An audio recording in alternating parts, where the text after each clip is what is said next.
सतगुरुदेव की जय। परमेश्वर कबीर जी की प्यारी संगत को, विश्व की सारी संगत को दास का आशीर्वाद है। परमात्मा आपको मोक्ष दे, सुखी रखे, काल कष्ट से रक्षा करे। बच्चों, परमपिता परमात्मा कबीर जी की असीम रजा से आप परमात्मा की महिमा सुन रहे हो, अमर कथा सुन रहे हो, सत्यनारायण कथा सुन रहे हो। परमात्मा कौन है, कहाँ प्रमाण है, उसका क्या नाम है, परमात्मा की हमको आवश्यकता क्यों है, यह सब जानकारी मूल ज्ञान के अंदर विद्यमान है जो आपको सुनाया जा रहा है। ये सूक्ष्म वेद कहते हैं। ये सूक्ष्म वेद आपको सुनाया जा रहा है। हम हिंदू धर्म में जन्मे तो हिंदू धर्म के मूल शास्त्र हैं वेद और गीता, प्लस में इनके सपोर्ट में श्री 18 पुराण है। तो यहां पर हमने सबसे पहले ये समझना होगा कि वेद और गीता क्या है, पुराण क्या है। वेद गॉड गिवन ज्ञान है, गीता के अंदर भी वही ज्ञान चारों वेदों का सारांश है। इति सिद्धम के ये भी गॉड गिवन है। और पुराण क्या है, जैसा भी ब्रह्मा जी को चारों वेद मिले, क्योंकि परमेश्वर कबीर जी ने, सतपुरुष जी ने सूक्ष्म वेद भेजा था ज्योत निरंजन के अंतःकरण में, इसके कंप्यूटर में ईमेल कर दी थी। इसने उसमें से सतपुरुष की जानकारी कति निकाल दी, कहीं कहीं हिंट छोड़ दिए, वो हटाए नहीं जा सकते थे। वो इसलिए छोड़ दिया कि ये भी गुप्त रहता है, इसने कसम खा रखी है मैं कभी किसी के समक्ष अपने यथार्थ रूप में नहीं आऊंगा। बच्चों, ये कथाएं दास आपको 1994 से सुनाने लगा था। वैसे तो 1994-95 से तो सरेआम सत्संग सुनाता था। उससे पहले 10-20 वक्ताओं बिठा करके भी चर्चा किया करता था। ये सारी कथा परमात्मा कबीर जी ने जो बता रखी थी, गरीबदास जी ने अमर ग्रंथ में बता रखा था, वो सुनाया करता था। यही सृष्टि रचना कैसे हुई, इसने कैसे क्यों कसम खाई, दुर्गा को नीचे भेज दिया, आप गुप्त रहने लग गया। तो ये बात जचा नहीं करती 90% का कि ये कोई बात है, दंत कथा है तो कहानी बना रखी है। भगवान ऐसे गुप्त क्यों रहेगा, भगवान ऐसे क्यों करेगा, ये भगवान है ही नहीं। भगवान तो श्रेया आते रहे और आते हैं, ये भगवान ही नहीं है, ये परमात्मा ही नहीं है। परमात्मा गुप्त रहता है नहीं, हम उसको पहचान नहीं पा रहे, इसलिए समस्या यह आ गई। इसने अज्ञान इतना गहरा कर दिया कि हम भगवान को सामने देखकर भी उसको पहचान नहीं पा रहे। इतना ज्ञान भर दिया हमारे अंदर, उसकी डेफिनेशन बदल दी। अब जब सृष्टि रचना दास ने अपने शब्दों में लिखी तो प्रमाण दिए सारे, परमात्मा की वाणी को सरल करके लिखा सृष्टि रचना। तो गीता जाए 7 श्लोक 24 में और 25 में ये खुद कहता है गीता बोलने वाला कि मैं कभी किसी के समक्ष नहीं आता अपने रूप में, मनुष्य रूप में। मुझे ये श्री कृष्ण रूप में, व्यक्ति रूप में मान रहे, मैं कृष्ण नहीं हूं। मेरा ये अटल संविधान है, अनुत्तम सिद्धांत है कि मैं कभी किसी के समक्ष प्रत्यक्ष प्रकट नहीं होता है, अपनी योग माया से छुपा रहता हूं। जब ये प्रमाण उन भक्तों को दिखाए जो कभी यहां भरे थे, कभी डांटे थे, ये कैसे हो सकता है, उनकी आंखें फटी की फटी रहेगी। तेरा गजब हो, 600 साल पहले लिखी वाणी, बोली वाणी आज सारी सत्य होगी। तो बात यहां उलझ गई थी। तो सबसे पहले हमने ये पहचान करनी होगी कि वेद क्या है और पुराण क्या है। पुराण सहयोगी शास्त्र है, उनमें कुछ ज्ञान इन ऋषियों का अपना अनुभव ज्यादातर है, कुछ ज्ञान वेद और गीता से संबंधित। जैसे रोच्य ऋषि की कथा एक अध्याय है, उसमें रुचि ऋषि एक साधक था, वेदों को ठीक सा समझा जैसा वो समझ सकता था, और उसमें लिखा था कि परमात्मा प्राप्ति के लिए एक मंत्र है, ओम नथिंग एल्स, और कोई देव देव पूजा नहीं करनी, ना कोई दाम पूजने, और मनुष्य जीवन आत्म कल्याण के लिए प्राप्त होता है।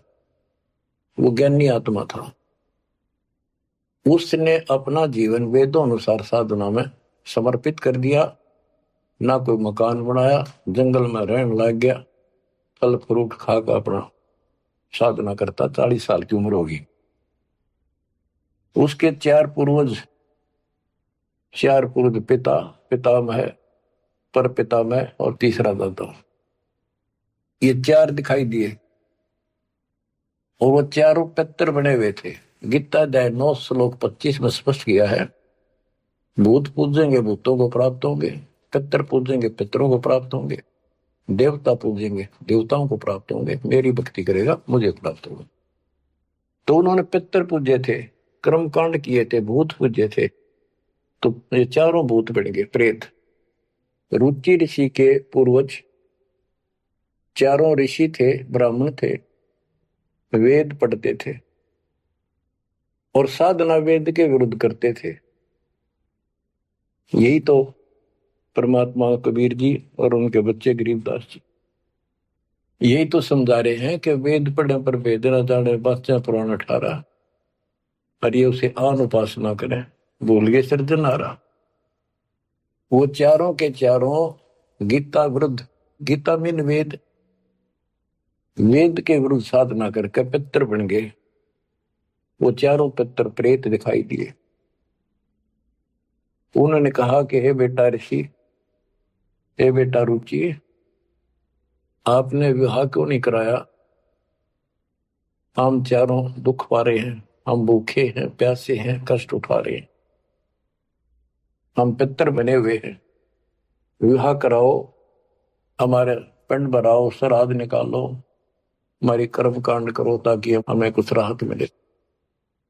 रुचि ऋषि वेद के जानने वाले थे। उन्होंने कहा, हे पितामहो, वेद में तो कहा है कि ये कर्म कांड, पितर पूजा, आन उपासना, देव पूजा, ये मूर्खों की साधना है, अविद्या है, आप मुझे क्यों इसमें लगा रहे?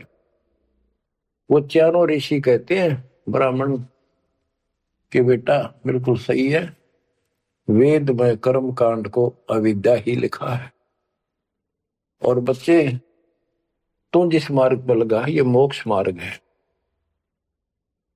और देखो हम दुख पा रहे हैं, हमारा कर्म कांड कर, हमारा छुटकारा करा। फिर बताते हैं पितर ये दे देंगे, पितर ये दे देते, पितर खाक दे देते, आप भूखे मरे। मार्कंडे पुराण से रोच्य ऋषि की उत्पत्ति कथा, ये अध्याय है, चैप्टर है। तो उन पितर, आप तो नरक में पड़े ही थे, वो शास्त्र अनुसार शास्त्रों में वर्णित साधना कर रहा था, रुचि ऋषि को और फंसा लिया अपने जाल में। अब ये मोह भी एक काल का जाल है। मन में आई ते पिताजी दुख पारे, दादाजी दुख पारे, परदादा, तीसरा दादा। तो उसने कहा ठीक है पितर में हो, मैं 40 साल की उम्र होगी, कौन मेरा ब्याह करेगा? पितर बोले ये हो जाएगा, तू ऐसे तप कर ले। उसने तप करा, फिर ब्याह हुआ, फिर उनके पितर हो गए, पितर पूजा करी। आप भी पितर बने, रुचि ऋषि भी पितर बने, वो आप भी पितर बने रहे थे। तो बच्चों ये जो वेद ज्ञान है गॉड गिवन, और वैसे किसी ने कांट छांट कर छोड़ रखा, पर सहज इतना वो कराया है। और पुराण जो है ये ऋषियों के अपने अनुभव हैं। तो वेद ज्ञान स्पष्ट हो गया, दोनों से स्पष्ट हो गया। रुचि ऋषि कहता है ये अविद्या है, वेद में बोला है ऐसा नहीं करना, और पितर भी हाँ भरते क्योंकि उन्होंने वेद पढ़ रखे थे, पर क्रिया गलत करी। स्पष्ट हो गया, पुराण से ही स्पष्ट हो गया। ये पुराण में वेद ज्ञान है। इसके अतिरिक्त इस कथा में जो भी है सारी बकवास है, कति नरक में जाने का है। इसलिए जो वेद ज्ञान है वो हमने स्वीकार्य है और उसको समर्थन में ले भी रहे हैं। और गीता बोलती है 9वें अध्याय का 25वां श्लोक यही कह रहा है। लेकिन यहां तो गीता बोलने वाला कहता है मेरी भक्ति करता है तो मुझे प्राप्त होता है। 8वें अध्याय के 8, 9, 10 में कहता है कि 8वें अध्याय के जो 3 में बता परम अक्षर ब्रह्म, उसकी जो भक्ति करता है उसको प्राप्त होता है। इस प्रकार हमने इस अध्यात्म ज्ञान को निर्णायक तरीके से समझना है। अब ये साधना इन्होंने ठीक की नहीं। साधना ठीक ना करने से यह दुर्गति करा ली। एक नहीं, तकरीबन ये सबका यही दशा है। परमात्मा ने कहा था मूल ज्ञान अभी बताना नहीं है, 33 अरब ज्ञान हम व्याख्या, मूल ज्ञान हम गुप्त ही रखा। यानी 33 अरब हमने ज्ञान बोल दिया, वाणी बोल दी। इस मूल ज्ञान को अभी तक छुपा के रखा था और बच्चों ही वे कति रोशनी कर दी परमात्मा ने। अब प्रसंग चल रहा है कि परमात्मा की पहचान नहीं हुई और पहचान ना होने से हम सामने भगवान को देखकर भी स्वीकार नहीं कर पाए। अब ये अमर कथा चल रही है, ये सुनाता हूं संत गरीबदास जी के अमर ग्रंथ से तथा कबीर सागर का सहयोग साथ में लिया जाएगा। सतयुग में सत सुकृत के टेरा, त्रेता नाम मुनींद्र मेरा, द्वापर में करुणा में कहाया, कलयुग नाम कबीर धराया। गरीब अनंत कोट ब्रह्मंड में बंदी छोड़ कहाए, सो तो एक कबीर है जननी जने नमाए। गरीब काशीपुरी कष्ट किया उतरे अदर आधार, मोमिन को मुजरा हुआ जंगल में दीदार।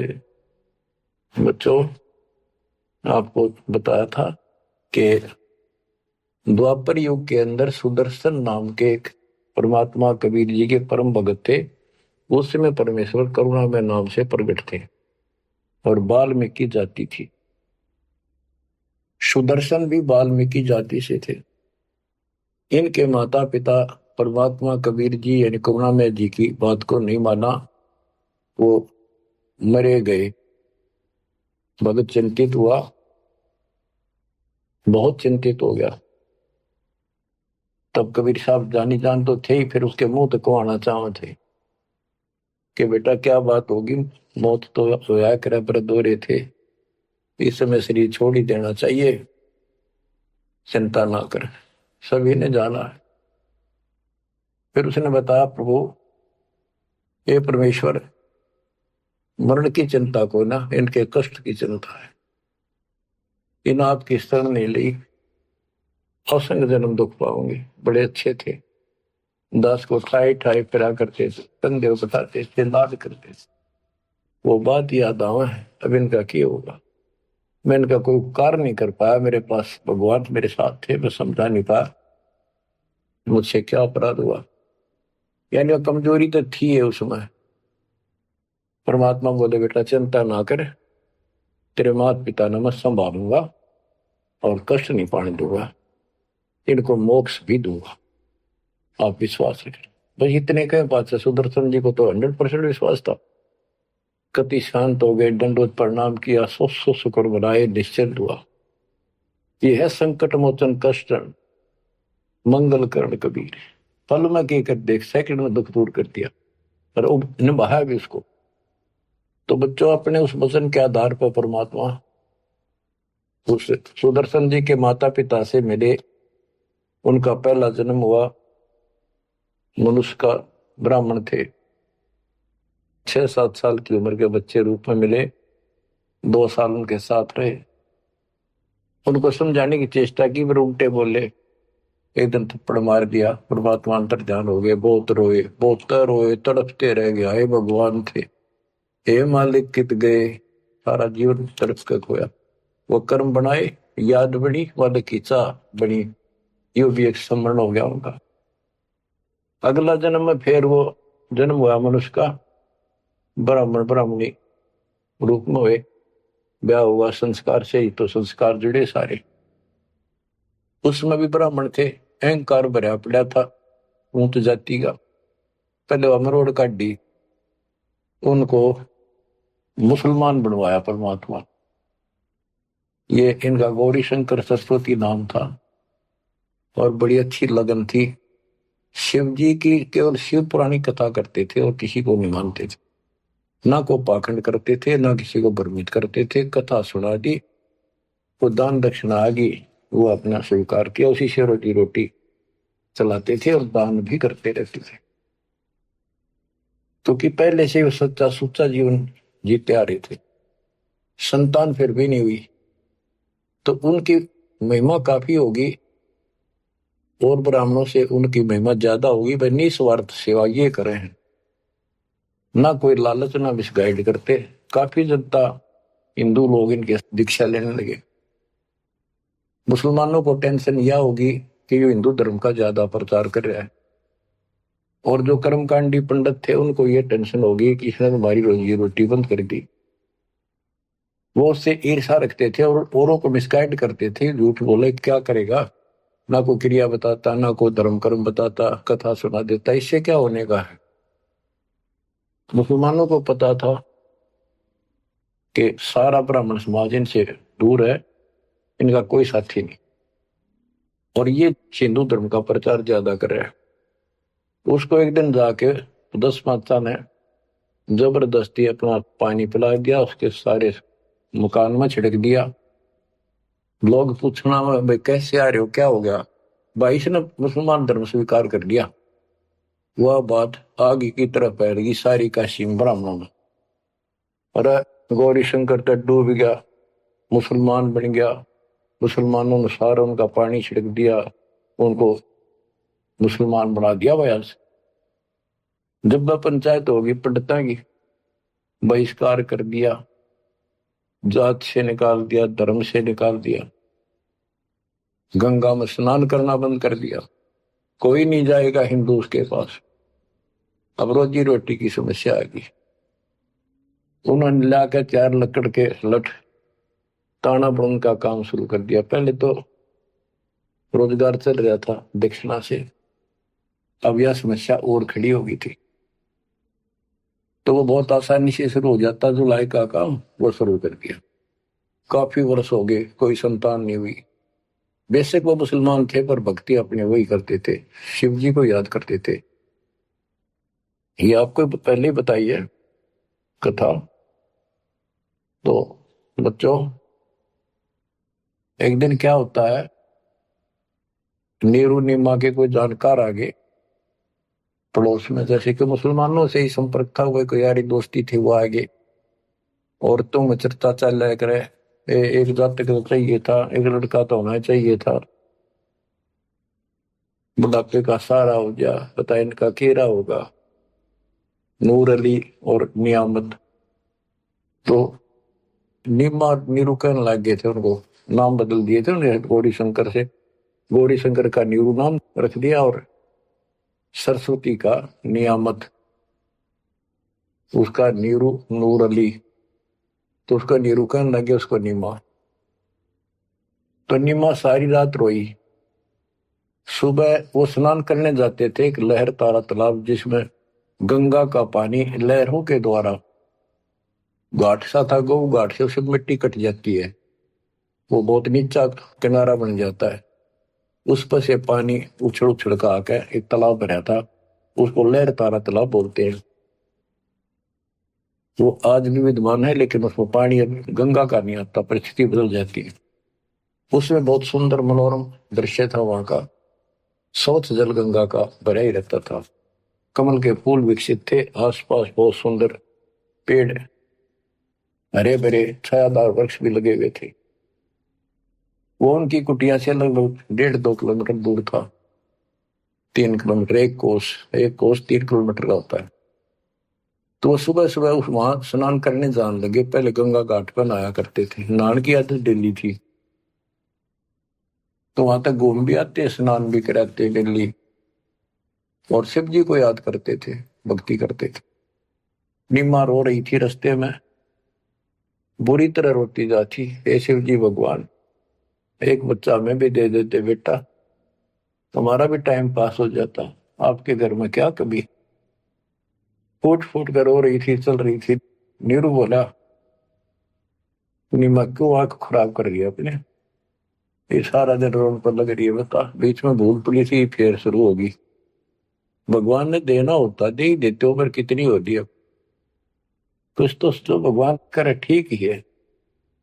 वह रो ही रही थी, मान नहीं रही थी, फिर भी जैसे तैसे पहुंच गए स्नान स्थान तक। लहर तारा तालाब पर पहुंचे, फिर नीमा नहा ली, बाहर आ गई, फिर नीरू स्नान करने गया। नीमा जो कपड़ा बांध कर नहाई थी, दोबारा उसको धोने के लिए गई, कपड़े चेंज करके। वो ब्रह्म मुहूर्त का समय था, सुबह सुबह 1.5 घंटा पहले सूर्य उदय से। तो उस समय पहले अंधेरा दिखता है, तुरंत ही कुछ देर बाद एकदम रोशनी सी साफ हो जाता है, अंधेरा रोशनी दिखने लग जाती है। तो नीरू नहा रहा था, वह कपड़ा धोने गई, उसने देखा कमल के फूल पे कोई वस्तु हल रही है।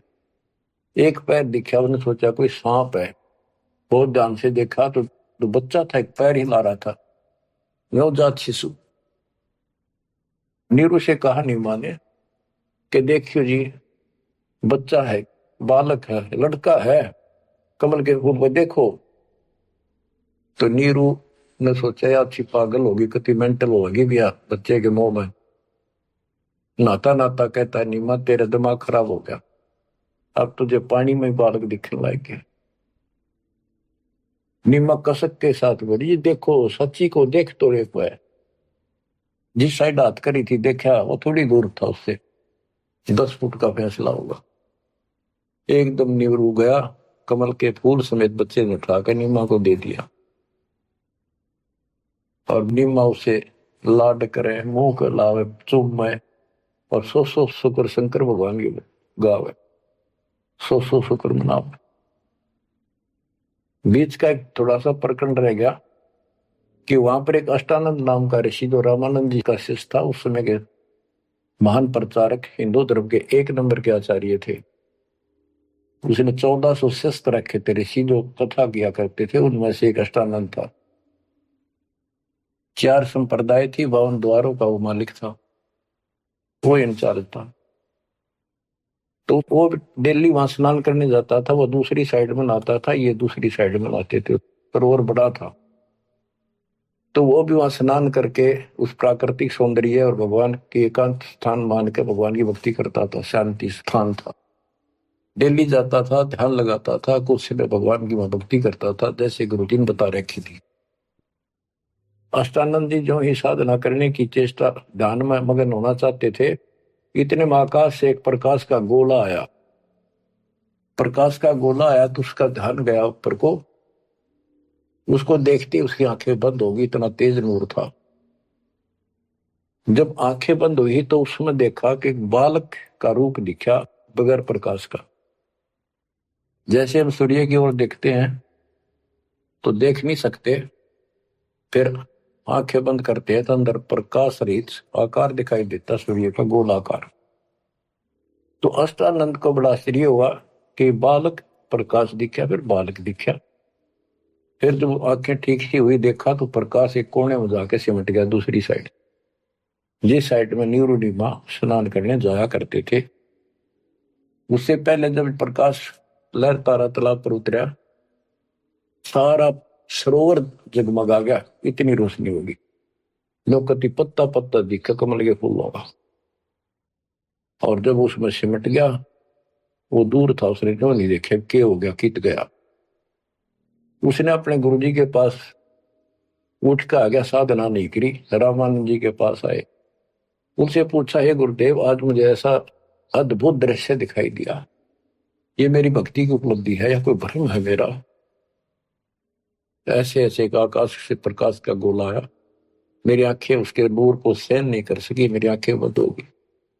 बंद होने के बाद देखो तो एक बच्चे का बालक का रूप लड़के का।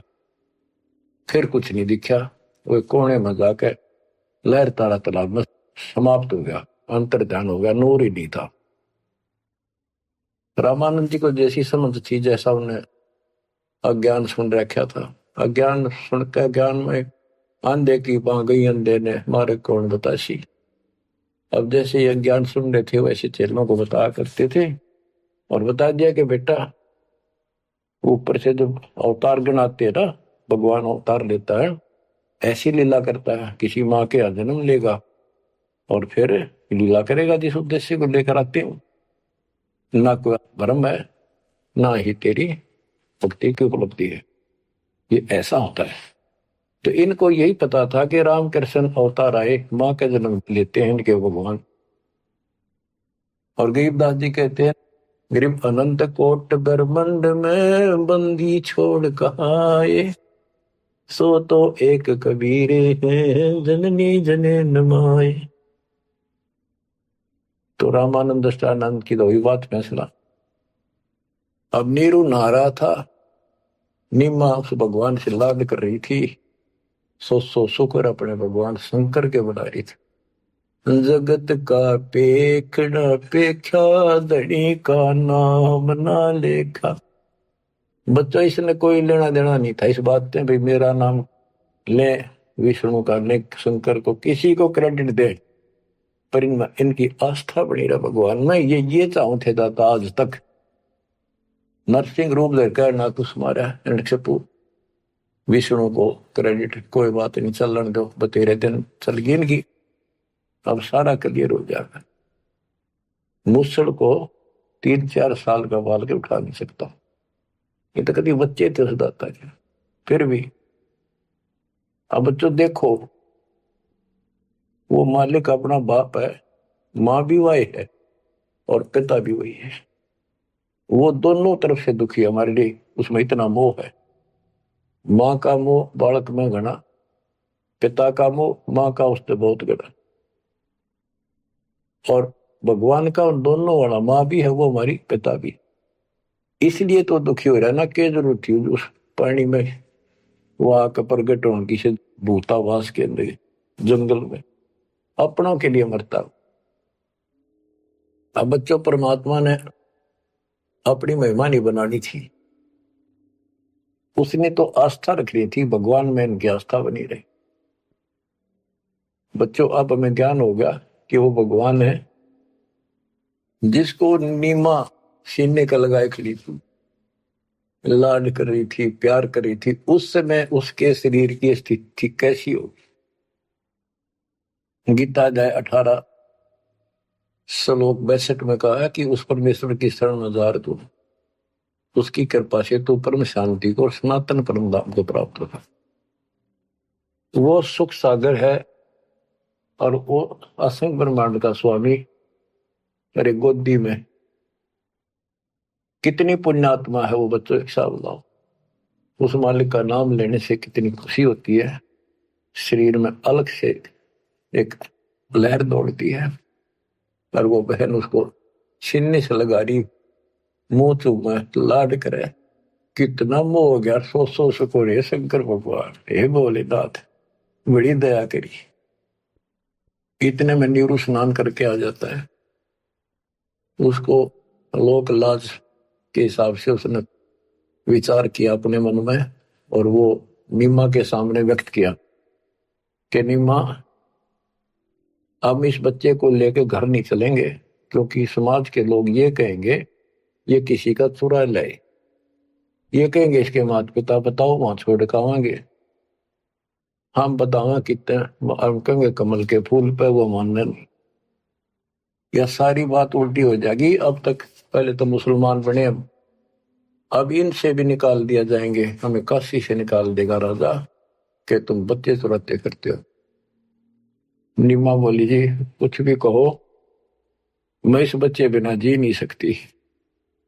पता नहीं इसने कैसे मोहित कर लिया मेरे को। मैं प्राण छोड़ सकती हूँ, मैं देश निकाला ले लूंगी, देश काम छोड़ दूंगी, पर बालक नहीं छोड़। नीमा का अटल फैसला सुनकर नीरू को जिंदगी में पहली बार दुख हुआ। कि अकती जिद्दी होगी, मैं इसकी सारी मानता हूँ या एक भी नहीं मानती मेरी, और कितना दुख हो जाएगा कि तो जावांगे मेरे दोस्त 60 साल की उम्र होगी, कहाँ टूक मांग कर खावांगे, क्या करेंगे, 100 4 लाए इसने। अंत में दुखी होते रोते हुए ने कहा मैं तेरा एक मारूंगा थप्पड़ ऐसा तो मानती नहीं, पटक इसने नीचे। आज तक मैंने तेरे तेरे हाथ भी नहीं गिरा था, क्योंकि हमारा संतान नहीं थी, मैं चाहता था इसको कष्ट ना हो, पर तू जमा जिद्दी होगी। जब उसने हाथ करना चाहा तो परमात्मा बोले गोदी में कि निम्मा नीरू मोमिन, तुम्हें कुछ नहीं होगा, मैं तुम्हारे कल्याण के लिए आया हूं, और मुझे घर ले चलो, कुछ नहीं होगा, कोई कुछ नहीं कहेगा। अब नीरू ये बात नहीं समझ पाया था कि कुछ ना होगा, पर होगा जरूर। उसने सोची वो तो होगा सो होगा, यू मनमान इसमें कोई भूत प्रेत पितर कोई जिंद बोल रहा है, यू तो नाले मार देगा। वो डर गया, उठा कर अपनी चदरी आगा हो लिया।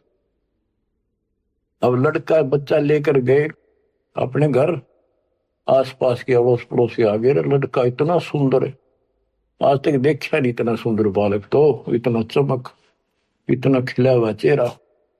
लोग इकट्ठे हो गए, काशी की औरतें न गीत गाती हमें। वो तो भूल भाल के कितने लहर किसका था, तो उन्होंने बता ही दिया ऐसे ऐसे था, बाकी कोई नहीं पूछा था कि इतना सुंदर बालक, मालिक की कृपा करा के बुद्धि बदल दे। सबका लगाव हो गया नीमा की तरफ, ये तो भगवान आ गए थारी गोदी में।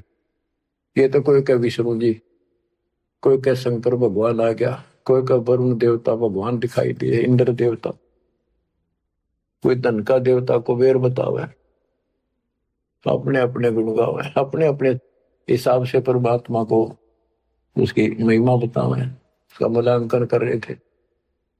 और नीमा ने कहा इसका नजर लगाओगे मेरे बच्चे को, तुम ऐसे ना बोलो कि बालक ना देखे तुमने, पागल हो गए तुम सारे, आओ हट रोड़ के तो औरतें कहती है नीमा बालक तो देखे पर इसे ना देखे।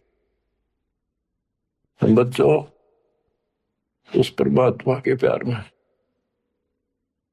जो बात बंद हो जाती है दास की, जिसको हम खोज रहे वो हमारे साथ रहते, हम इतने निर्भाग इतने कर्महीन उसको आज तक नहीं पहचान पाए। ये हमारा बाप है, ये हमारा भगवान, जिसके लिए हम भटक रहे। मैं रोवे तो सृष्टि को, सृष्टि रोवे मोहे, गरीबदास इसी वियोग को समझ नहीं सकता को। बच्चों ईब समझ में होगा ये अब समझेगा हमारे बीच का जो फैसला था, बीच में जो दीवार थी, अब कति टूट जाएगी, साफ हो जाएगा। बच्चों हम तो दुखी हैं ही अपने कर्मा कारण, पर उसको और घना तंग कर रखा हमने। अब वो हमारा अपना उसको पता है कि यदि मैंने इनका साथ कति छोड़ दिया तो खा जाएगा काले, इसको सारी कदे नहीं छोड़ रहे, तो ये धीरे धीरे हमारे को किसी न किसी कारण बनाकर इस परिस्थिति में लाया हाथ। अब यू खोल दिए रास्ते सारे, अज्ञान हटा दिया पूर्ण रूप से, अब साफ दिखाई दे है Kabir is God, Kabir is God. गरीब अनंत कोटि ब्रह्मंड का एक रति नहीं वार, सतगुरु पुरुष कबीर हैं ये कुल के सृजनहार। गरीब सब पदवी के मूल हैं, सकल सिद्धि है तीर, दास गरीब सतपुरुष बजो, अविगत कला कबीर।